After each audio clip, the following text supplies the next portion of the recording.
नमस्कार, मैं डॉक्टर चांद्री बैनर्जी, सहायक आचार्य भूगोल विभाग, बाबू शोभाराम राजकीय कला महाविद्यालय, अलवर, राजस्थान। आज मेरे व्याख्यान का विषय है कि जनसंख्या भूगोल का विकास कैसे हुआ। सबसे पहले हम ये चर्चा करेंगे कि मानव केंद्रित भौगोलिक अध्ययन की शुरुआत कैसे हुई। ये तो सभी भूगोल के विद्यार्थियों को ज्ञात है कि कोई भी भौगोलिक अध्ययन मानव और पर्यावरण के अंतर संबंध पर केंद्रित है। हालांकि 19वीं शताब्दी के उत्तरार्ध तक विश्व के अधिकांश भूगोलवेत्ताओं ने अपने अध्ययनों में मानव को समुचित महत्व प्रदान नहीं किया, क्योंकि उस समय भौगोलिक अध्ययन पर्यावरणीय निश्चयवाद के प्रभाव में थे। 19वीं शताब्दी के अंत में सर्वप्रथम जर्मन भूगोलवेत्ता फ्रेडरिक रैत्ज़ल ने मानव भूगोल की नींव रखी, जिसमें उन्होंने मानव केंद्रित भौगोलिक अध्ययनों को वरीयता दी। इसके लिए उन्होंने एक नए शब्द एंथ्रोपोजोग्राफी का प्रयोग किया, जिसमें एंथ्रो का मतलब है मानव। रैत्ज़ल द्वारा लिखी गई पुस्तक एंथ्रोपोजोग्राफी 2 खंडों में प्रकाशित हुए। पहला खंड 1882 में, जिसमें उन्होंने मानव सभ्यता के विकास पर विभिन्न भौतिक या प्राकृतिक विशेषताओं के प्रभावों का वर्णन किया। दूसरा खंड 1891 में प्रकाशित हुए, जिसमें मुख्य रूप से चर्चा का विषय था विभिन्न जनजातियों, प्रजातियों और राष्ट्रों की जीवन शैली पर। परंतु देखा जाए तो मानव पर्यावरण अंतर संबंध पर रैत्ज़ल के विचार प्रमुख रूप से निश्चयवादी थे।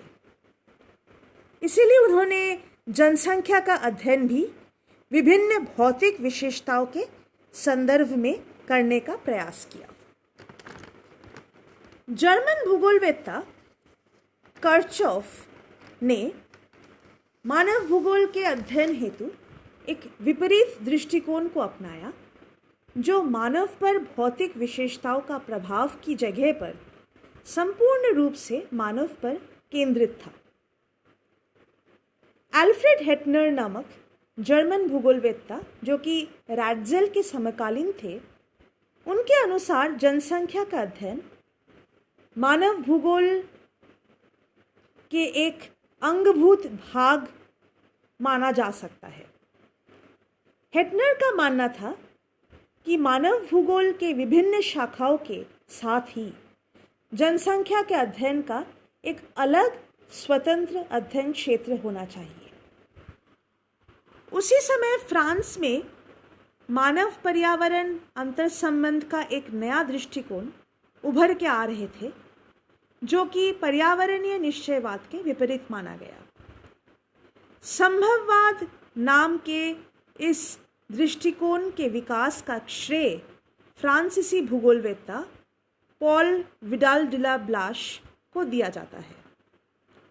अपने विचारों को ब्लाश ने प्रिंसिपस डी जोग्राफी ह्यूमेन नामक पुस्तक में लिपिबद्ध किया, जो मूल रूप से फ्रेंच भाषा में लिखा गया था और बाद में इसको अंग्रेजी भाषा में अनुवादित किया गया, और ये पुस्तक प्रिंसिपल्स ऑफ ह्यूमन ज्योग्राफी के नाम से प्रसिद्ध हुए।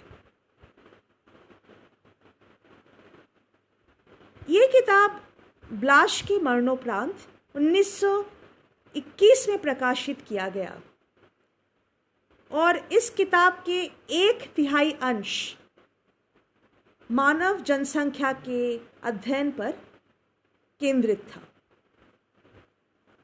मानव भूगोल पर ब्लाश के विचारों को उनके शिष्य जॉन ब्रून्स ने जनप्रिय बनाया। ब्रून्स ने अपनी पुस्तक ला जोग्राफी ह्यूमन, जो कि फ्रेंच भाषा में लिखा गया था, और इस किताब को भी अंग्रेजी भाषा में अनुवादित किया गया और ह्यूमन ज्योग्राफी के नाम से ये प्रसिद्ध है। इसमें उन्होंने भूपटल पर मानव जनसंख्या का असमान वितरण प्रारूप को दर्शाते हुए कहा कि मानव भूगोल की समुचित ज्ञान के लिए दो प्रकार के मानचित्र महत्वपूर्ण हैं। पहला, विभिन्न जल निकायों का मानचित्र और दूसरा जनसंख्या का मानचित्र। जहाँ तक मानव केंद्रित भौगोलिक अध्ययनों का सवाल है, ब्लाश और उनके अनुगामियों के योगदान काफ़ी सराहनीय है, पर जैसे कि त्रिवार्था का मानना है, ब्लाश और उनके अनुगामियों ने ज़्यादा प्रमुखता सांस्कृतिक परिदृश्यों को दिया, जिसमें मानव जनसंख्या के अध्ययन को उपेक्षित किया गया। ब्रिटेन में आर्थर गेटिस और संयुक्त राष्ट्र अमेरिका में जेफरसन, ओरेशू, बेकर एवं मैककार्टी ने मानव भूगोल के अंतर्गत जनसंख्या के अध्ययन पर विशेष बल दिया। द्वितीय विश्व महायुद्ध के पश्चात 1947 में सोवियत भूगोलवेत्ता कैबो ने प्रयास किया कि जनसंख्या का सामाजिक भूगोल को भूगोल के एक स्वतंत्र शाखा के रूप में स्वीकार किया जाए। इसके बाद 1951 में फ्रांसीसी भूगोलवेत्ता पियर जॉर्ज ने पहली बार भूगोल में जनसंख्या से संबंधित विभिन्न तथ्यों को व्यापक रूप से चर्चा की, पर जनसंख्या भूगोल को भूगोल की एक स्वतंत्र एवं क्रमबद्ध शाखा के रूप में विकसित करने का श्रेय G.T. त्रिवार्था महोदय को दिया जाता है और इसीलिए उन्हें जनसंख्या भूगोल का जनक भी माना गया है। अंत में इस व्याख्यान में जिन भूगोलवेत्ताओं का उल्लेख किए गए हैं, उनमें से कुछ प्रमुख भूगोलवेत्ताओं द्वारा लिखी गई पुस्तक और उनके प्रकाशन वर्ष को यहाँ एक टेबल के रूप में दर्शाया गया है।